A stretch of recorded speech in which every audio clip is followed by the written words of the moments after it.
Përsa i takon taksës së ndikimit në infrastrukturë, sipas mënyrës të kalkulimit që parashikon xha ligji në fuqi, i cili është gjithkohën në ndryshim, pra aktet ligjore ndryshohen vazhdimisht. A mendoni se ka kapacitet financiar ndërtuesi shqiptar për të përballuar gjithë këto detyrimet ndaj shtetit dhe pastaj gjithë koston e një ndërtimi të madh?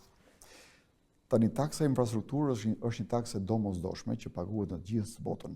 Pra normalisht shteti merr përsipër të pajisë me leje ndërtimi që të zhvillohet kjo pronë dhe njëkohësisht detyron që të paguash një tarifë e cila shërben për të sjellë rrugën të mira publike. Rrugën, pjesën e gjithë infrastrukturës elektrike, kanalizimeve dhe të pjesës ujit të pijshëm.